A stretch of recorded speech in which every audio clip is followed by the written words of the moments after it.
The opposite of love isn't hate. It's indifference. Once it reaches that point, there's no going back. Chapter 4. Nina, we're going to call in and order the Subway. You want something? I'm going to pick it up, Gina stated, disturbing my musings. My thoughts had gone on autopilot while typing the bid proposals, and I was happy for the interruption. No, but thanks for offering. I brought lunch, I said. Are you sure? Gina asked. Yes. New year, new budget, and a new diet. You know how it goes, I told her with a laugh. Chuckling in sympathy, she said, I understand. Let me know if you change your mind. The order's not going in until 11:30. Will do, I agreed, stunned to realize so much time had passed. Lunchtime was almost here. I glanced at my cell phone, wondering if now would be a good time to call Roberto and hash things out. My trips down memory lane had convinced me no good would come of encouraging Roberto's attention. I'd simply explain that while I appreciated his interest, I wasn't interested in a romantic relationship with him or any man. The truth of the matter was, I simply didn't trust myself. A relationship with Roberto wasn't likely to last any more than one with Ron had. Why put myself through more pain and heartache? Here it was, 2 years later, and thoughts of how things had ended between Ron and I still hurt. The end. I moved past that first bloom of being in love where everything is possible and love conquered all. Ron and I had serious problems. They were fixable if we both were willing to admit to them and work at it. I took a good, hard look at our relationship and vowed to undo the wrong I'd unintentionally done in my effort to please him. Ron had stopped doing a lot of the things. Okay, just about everything he'd done in the beginning when he was courting me. In fact, when I mentioned how we used to sit on the phone and simply talk for hours, I discovered he'd developed amnesia. He actually accused me of confusing him with someone else. Ron had changed. Or maybe I was finally seeing the real him. Accordingly, I no longer dropped everything when he called and came running. Sometimes I didn't even answer the phone. I became semi-unavailable. I remember one instance vividly. The phone rang. A glance at the display showed it was Ron. I didn't really feel like being bothered. The twins were with their father and I was enjoying the peace and quiet. He kept calling until I finally answered. Hey, baby, what you doing? He sounded real perky. Reading, I replied in a subdued tone. Oh, you want to come over? I picked up some movies I think you'll enjoy. He cajoled, pouring on the charm. Translation? Ron wanted sex. No thanks, I'll pass. There was a startled pause. I could almost picture him, his bushy eyebrows raised at my lackluster response. Okay, what if I stop by there? The question was surprising. Ron rarely came to my home. In the beginning, it was because I wouldn't let him. My home was a construction zone, and frankly, I'd been embarrassed by its unfinished condition. Later, after I'd gotten over myself and felt more comfortable with Ron, it was his choice not to spend time here. No, I don't really feel like company, I replied in a manner that made it clear. I was patiently waiting for him to get off the phone. The silence this time was longer. Oh, okay. I'll let you get back to reading. Thank you. He lingered on the line, which was unusual for him.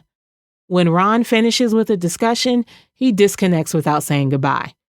It used to annoy the crap out of me before I got used to it. I guess he was waiting for me to indicate I'd changed my mind. Since I'd said all there was to say, I hung up. He told TJ about it the next day. For some reason, he considered her his personal relationship counselor.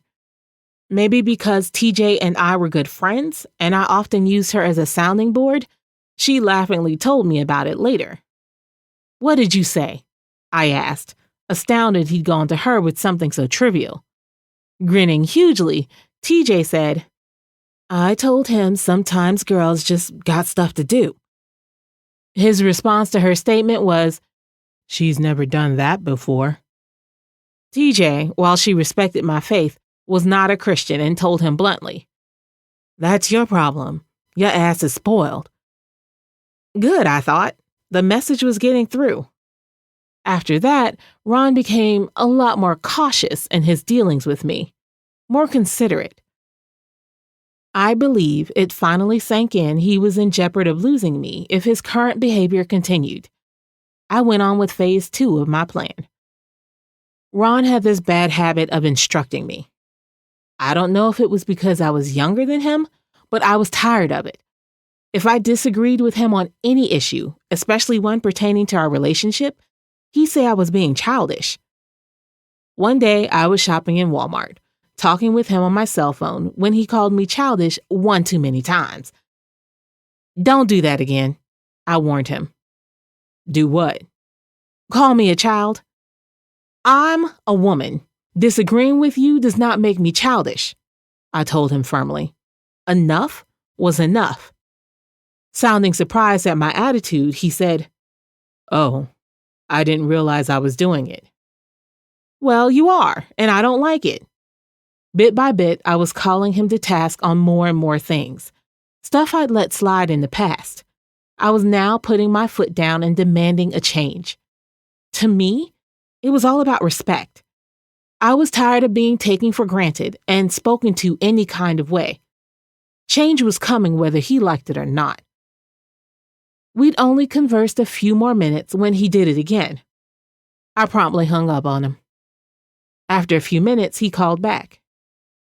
Yes, I snapped. Taken aback at my greeting, he asked, did you hang up on me? I guess he assumed the signal had dropped. Yes. Why? He asked, sounding genuinely confused. Withholding a sigh, I reminded him.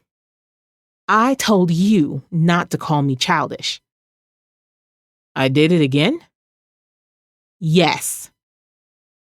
He was silent, realizing I was serious about this. I never raised my voice, nor expressed any anger. I was totally calm but fiercely determined. Ron got the point. He bit his tongue a few times, but he never did it again. I told him once at the beginning of our relationship, Ron, I put up with a lot from people I love, but don't ever take my kindness for weakness. I'm very forgiving because once I'm through with a relationship, I'm completely done with it. There will be no second chances. Don't come back to me later saying you made a mistake. I'll do all I can to make this relationship work while I'm in it. But once it's over, it's finished. So get it right this time, because that's all you have. I guess he forgot. The final straw came that winter. We'd bumbled through and were on another upswing in our relationship. The holidays had come and gone, and we had a wonderful time together.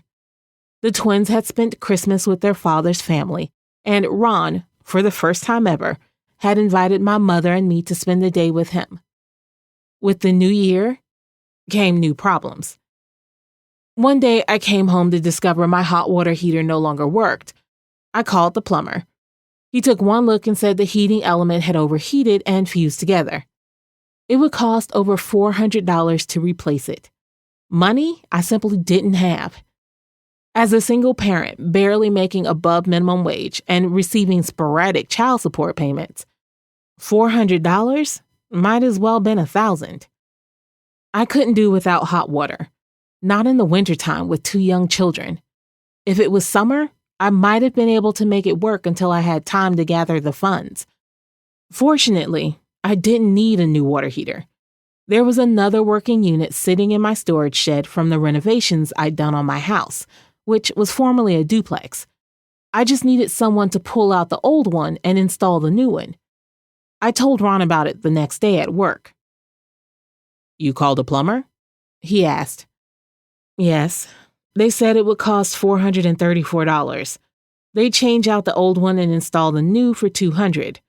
I don't have that kind of money. If it was just me, I'd wait until I did, but I'm concerned about the kids." Frowning with what I assumed was concern, he agreed. "Yeah, you need hot water for the children. I'll come by after work and see what I can do." Ron came and removed the old one, taking it to the road for trash pickup, and installed the spare. I was so grateful. I hugged him and gushed that if I had any money at all, I would have paid him.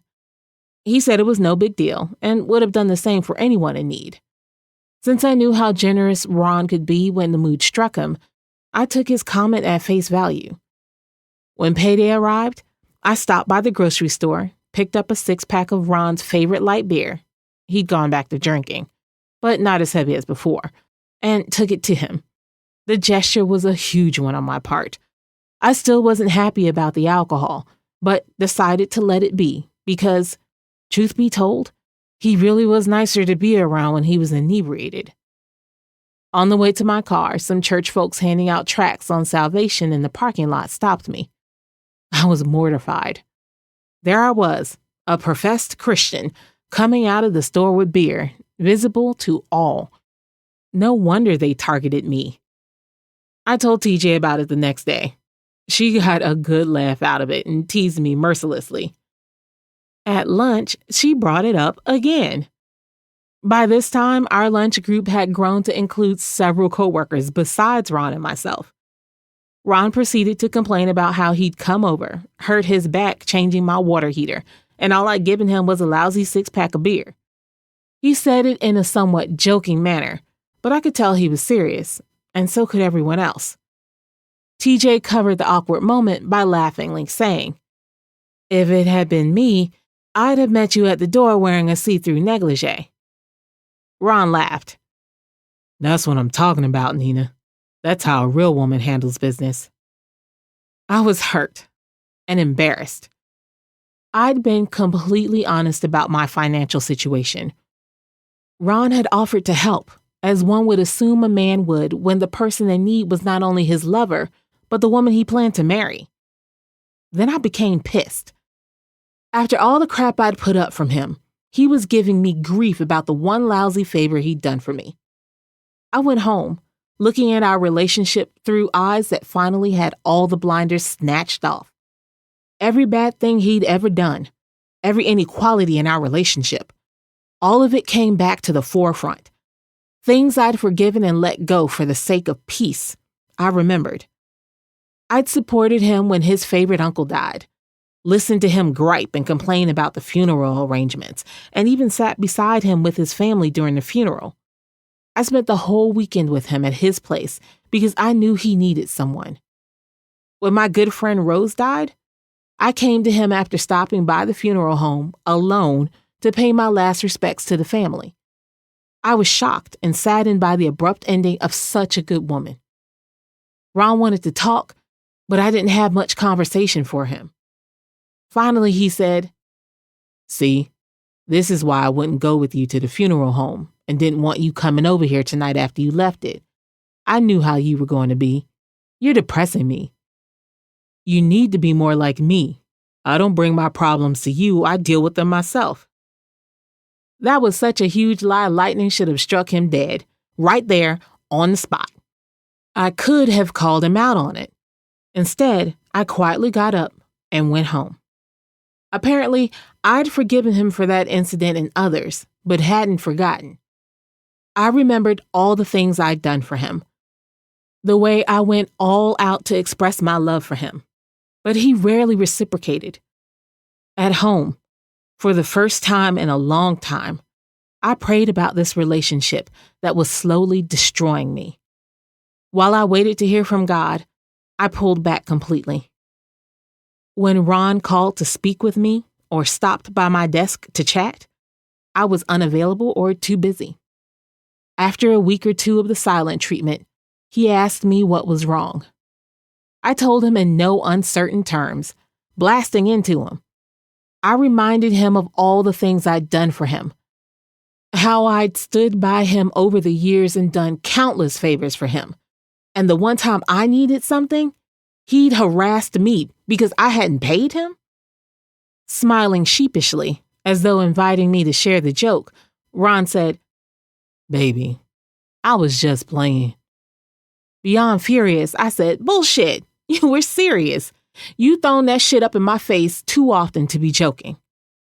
His eyes widened. I never cursed. My use of profanity was a measure of how furious I was, and if I'd only realized it, how far I'd fallen spiritually during my relationship with Ron. I was in a rage, one that was all the more dangerous because it was that cold, quiet, deadly anger. It took a lot to get me mad, but once you did, you'd better run. Ron had learned early in our relationship not to piss me off. He had a flash fire type of anger, quick to ignite and quick to die. Mine was murderous once aroused, which was why I tried real hard not to let people take me there. I'd always had a lot of pride when it came to money, or my lack of it. I taught my kids one hard, fast rule: don't mess with mama's food or her money. I was serious about both, because for too often in my life, there had been little of either. Ron's attitude and comments had gotten to me where it hurt, and I wasn't letting this one go. Sex couldn't fix this. The thought of him touching me turned me cold. I couldn't stand to be around him. Writing out a check for $200, I handed it to him. "Here's payment for your services." I couldn't afford it, but satisfying my pride was worth every penny. Ron tore it up and said quietly, "I don't want your money, Nina. I told you I was just kidding." I just looked at him with all the disgust I was feeling on my face and walked away. The words didn't need to be spoken. Our relationship was over, and we both knew it.